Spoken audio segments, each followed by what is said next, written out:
Hi, I'm Paul LaMonica, and welcome to the West Haven Virtual Ghost Story. Tonight I'm going to tell a tale of Darcy, Kelly, and the roller coaster. Start off by talking about 1974. Every kid who grows up on the West Shore has a summer where they spend a lot of time at the beach, their beach summer.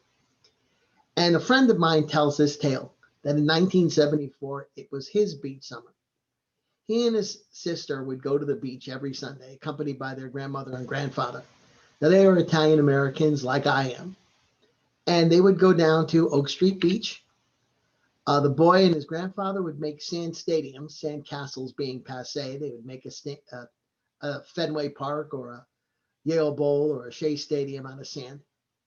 And while the sister ran along the beach collecting shells, and grandma laid on her lawn chair, just sort of relaxing and maybe reading a book. Now, Pop-Up never spoke better than broken English, so it was fun to communicate. But Grandma did speak English very, very well. Well, one day, as the summer waned, my friend's sister comes running up and she says, "Nani, Nani, can I go on the roller coaster?" Well, Nani says to her, "Honey, I don't know what you're talking about. There's no roller coaster. Hasn't been a roller coaster here in years."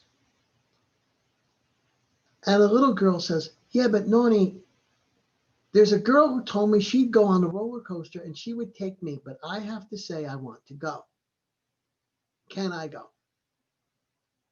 So again, Nani says, "What are you talking about? A little girl is telling you she'll take you on a roller coaster? Where is she?" And the sister says, "No, she's not a little girl. She's old enough to be a babysitter. Anyway, she's over there, and she said if I say I want to go, she'll take me on the roller coaster." So Pop-Up kind of looks up and he says, "What does she look like?" He said, "Girl." And the sister says, "Well, she's got red hair, she's tall, she's pretty, and she's wearing a yellow dress and black patent leather shoes." Well, Noni and Pop-Up look at each other and they say, "Vate, andiamo." Pack the kids up, no explanation, right back in the car, no Jimmy's hot dogs. Off they go home. And they never go back to this part of Savin Rock again. They never go back to the beach, that beach again. Never said anything, never said a reason why. So while I let you guys think about what who the girl was in the yellow dress and why the grandparents reacted that way, I'm going to take you back to the summer of 1941. And in the summer of 1941, Annie Sequino is in love with Francis Walsh. Now, in 1941, Sequinos didn't marry Walshes. Sequinos married Consortis and Riccios and Riccitellis. And Walshes married Heffernans and Morans and Ronans. That's the way it was. That's the way it was going to be. And nobody wanted it to be any different. Well, Annie Sequino was in love with Francis Walsh. Annie Sequino's best friend was a girl named Darcy Kelly. They were both the same age. They were both in the same grade. And Annie, of course, was a dark Italian-looking girl, dark hair, dark eyes, while Darcy Kelly was tall and red hair and wore bright-colored dresses because it showed off her hair so well. In 1941, the word frenemies hadn't been invented, so it's impossible to describe their relationship. They were friends, they were rivals, and they had a kind of an odd, conflicting, competitive relationship, but of course they were also best friends. Darcy Kelly did not know how to deal with the fact that her friend Anne was ready to steal an Irish boy away. First, she pretended that the relationship didn't exist at all, and she would call Annie at Saturday morning and say, "What are we all doing tonight? Are the girls all getting together and go out?" And Anne would have to say to her, "No, I have a date. I have a date with Francis." When that didn't appear to be working, Darcy then went on to make snide comments about Anne and Francis' presence. typically about her ethnicity. Annie's going to get her mustache in pretty soon so she can look like her mom. Anne's never going to be able to cook you corned beef and cabbage because she'll be putting tomato sauce on it. And this went on for a while until Frances finally told her, look, Darcy, if you want to hang out with us, you're going to have to knock it off. So finally, Darcy decided that she was no longer going to oppose this relationship. And she talked to Anne one day and said, look, I know I've been a bad girl about this. I'm sorry that I treated you this way. And you won't see any problems with me anymore. If you're happy and Frances is happy, then I'm happy for you both. Now, Annie was not buying this at all. She just considered this was some new ploy. And she really couldn't figure out what was going on. But as the summer wore on, she started to notice that they would go to Jimmy's and Frances and Darcy would already be there waiting for her. And when she came up, they'd stop talking. Or it would be date night and they'd be together. Or Frances would come to pick her up and he'd already picked up Darcy. So she was starting to get a bad feeling about what was going on. She was starting to think that maybe there was something going on between Frances and Darcy that she didn't understand.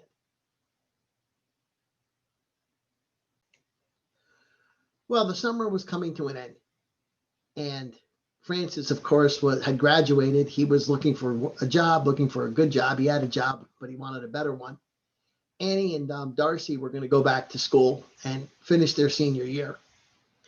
And Darcy told Annie, we got to go on the Sky Blazer. We got to go on the roller coaster. Now, the roller coasters at Savin Rock went out over the water like you see here. This is a picture of the Thunderbolt. And the coaster would go out and you would go straight down. And it almost looked like you were going to hit your land right in the water before the thing curved. So it was pretty scary and they were old. And the Thunderbolt at the time was considered to be one of the fastest roller coasters ever.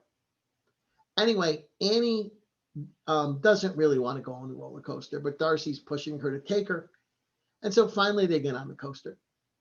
And when they get on the coaster, Darcy turns to her and says, when we get to the end of this ride, Francis is going to be there and he's going to say something to you that's going to make you cry. And Annie gets furious.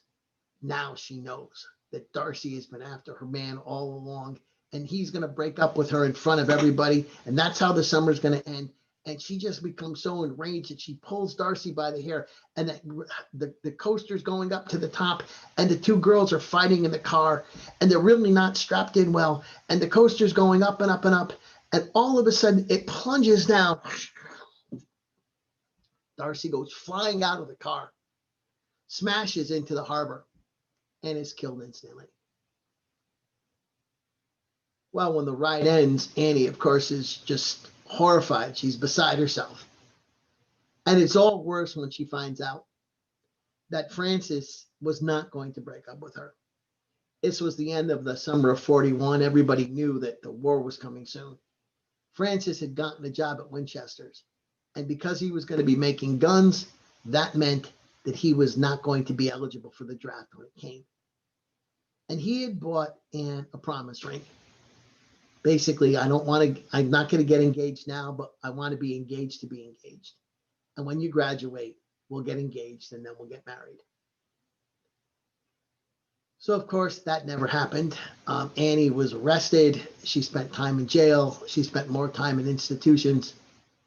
Francis didn't take the job at Winchester's. He spent a lot of time in bars in the fall of 1941.